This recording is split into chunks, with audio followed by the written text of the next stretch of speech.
2025 में वाकई जॉब लेना चाहते हैं तो अपने आप को तैयार कीजिए। और तैयार कैसे करना है मैं आपको वो भी बताऊंगा।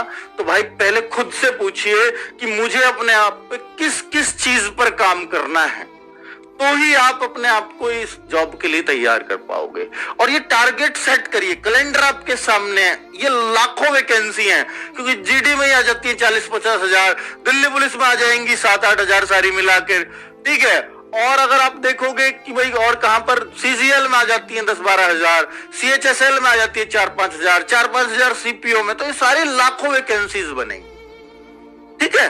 चलो, तो अब अगर मैं बात करूं तो क्या आप 2025 में जॉब लेना चाहते, कैसे लेंगे वो मैं बात करूंगा इस पे। अभी दिल्ली पुलिस में 4 भर्तियां एक साथ है, पहली बार ये पता है कि ये चारों भर्तियों की डेट 1 साल पहले हमें पता है, तो अपना टारगेट फिक्स कर सकते हो कि भाई इसके लिए अभी से पढ़ना है, जी तोड़ पढ़ना है, ठीक है। अभी से कम सिलेबस को 2-3 बार रगड़ देना ढंग से, तो फिर कैसे सिलेक्शन रुकेगा। अगर आपने उन सब्जेक्ट पर ही कमांड बना ली जो इनमें आएंगे, तो कैसे सिलेक्शन रुक जाएगा। आगे अगर बात करता हूं एसएससी जीडी नई भर्ती, अगर आप केवल 10th पास हैं तो इस भर्ती को टारगेट कर सकते हैं। जीडी बहुत सारे स्टेट है, जैसे महाराष्ट्र है, वेस्ट बंगाल है, या मैं कहूंगा कि जो आपको मालूम है पंजाब है, गुजरात है, तो ऐसे राज्य के बच्चों को अगर बहुत आसानी से नौकरी चाहिए तो जीडी में यूं ही मिल जाती है पड़ी हुई, है ना। और यूपी में भी मिलेगी, या तो बॉर्डर एरिया में अगर आप आते हो, नक्सल एरिया में आते हो, तो वो सब जीडी के लिए मैं स्पेशल वीडियो आपको पता ही बना ही दूंगा, तो वहां उस पर समझा दूंगा सारी बातों को। एसएससी एमटीएस ये भी अब कई भाषाओं में पेपर आता है, इसका भी अलग अलग भाषाओं में पेपर आता है 13-14 लैंग्वेजेस में, ठीक है। एसएससी एमटीएस की वैकेंसी 10वीं पास करते ही मिल जाती है, लेकिन कंपटीशन काफी टफ होता है।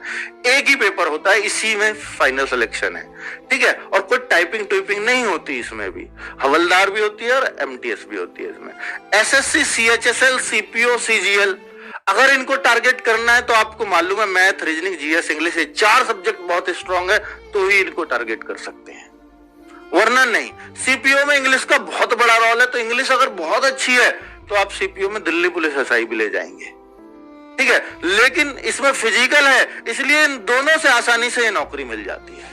सीजीएल से बहुत कम मेहनत में सीपीओ की नौकरी मिल जाएगी, ये तय है, लेकिन इसमें हाइट वगैरह की सबकी कंडीशन है। एसएससी स्टेनो, अगर आपको एक बहुत अच्छी नौकरी भी चाहिए तो आपको स्टेनो आनी चाहिए और कम मेहनत में मिल जाएगी, एग्जाम में थोड़ी कम मेहनत करनी पड़ेगी। और फेज 11, फेज 13 अगर आपको ये मतलब नहीं है 1.5-2 साल कितना भी लगे, तो थोड़ा आसानी से अगर सिलेक्शन हो सकता है इन सब में, तो इसमें हो सकता है, क्योंकि सबसे कम फॉर्म होते हैं इसमें, ठीक है। तो क्लियर बच्चों, ये सारे बारे में ब्रीफ बता दिया मैंने थोड़ा थोड़ा। अगर मैं बात करता हूं कि नौकरी कैसे मिलेगी, कैसे आप टारगेट करें, तो थोड़ा इस पर गौर फरमाइएगा कि जैसे अगर मैं मैथ्स की बात करता हूं तो मैथ्स 2 होते हैं, एक अर्थमेटिक, एडवांस। अगर आप सीजीएल, सीएचएसएल, सीपीओ इन भर्तियों का सोचते हैं तो आपको दोनों मैथ्स बहुत स्ट्रॉन्ग करने पड़ेंगे। लेकिन अगर आप केवल अर्थमेटिक पर फोकस करना चाहते हैं तो आप दिल्ली पुलिस की तरफ जाइए, एसएससी जीडी की तरफ जाइए, क्लियर। और स्टेनो की तरफ जाइए। मैथ्स मुझे आता ही नहीं है तो आप स्टेनो की तरफ जाइए। अगर आपको मैथ्स ही नहीं आता है तो आप स्टेनो की तरफ जाइए, फिर स्टेनो शॉर्ट हैंड, फिर तो कुछ तो गुण आपको एक्स्ट्रा लेना पड़ेगा ना। मैं मैथ्स नहीं जानता फिर भी नौकरी लेना चाहता हूं तो स्टेनो सीख लो, ठीक है। अब आप सोचते हैं कि सर रीजनिंग बहुत आसान चीज है, जीएस सबको पढ़नी ही है, सबकी ऐसे ही बनती है, पढ़ने के बिना किसी की भी नहीं बनती, ठीक है। अब बात करता हूं इंग्लिश और हिंदी। सर इंग्लिश तो बिल्कुल नहीं आती तो दिल्ली पुलिस टारगेट कर लो भाई, इंग्लिश हिंदी कुछ नहीं पढ़ना पड़ेगा, ठीक है। दिल्ली पुलिस एचसीएम छोड़ के एडब्ल्यूटीपी हो, ड्राइवर हो, कांस्टेबल हो, एसएससी जीडी हो, तो आपको इंग्लिश से बच जाओगे। लेकिन अगर आपको सीजीएल, सीपीओ, सीएचएसएल और आपको स्टेनो या आपको फेज 13 ये सब जाना है तो इंग्लिश सीखना पड़ेगा। एसएससी का कोर है, इंग्लिश सीखना ही पड़ेगा। और अगर आप देखते हैं भाई हिंदी, तो हिंदी एसएससी जीडी सीख लीजिए, इंग्लिश की जरूरत ही नहीं पड़ेगी आपको। और हिंदी भी नहीं सीखना तो फिर आप दिल्ली पुलिस टारगेट करिए। तो आप ये देखिए ना कि मैं किस एग्जाम के लिए बना हूं, खुद से बात कीजिए और मैं देखो कि ये 3 सब्जेक्ट तो मेरे को करने ही पड़ेंगे, इसके अलावा कोई और ऑप्शन ही नहीं है मेरे पास। लेकिन बहुत कम पढ़ना पड़ रहा है अब भी, तो दिल्ली पुलिस में पढ़ना पड़ रहा है, एसएससी जीडी में पढ़ना पड़ रहा है। लेकिन अगर आपकी इंग्लिश अच्छी है या थोड़ी भी मीडियम पर स्टूडेंट रहे हो इंग्लिश में, तो आपको बहुत आसानी से सीपीओ की जॉब मिल सकती है।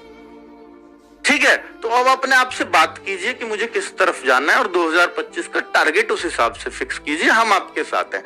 दिल्ली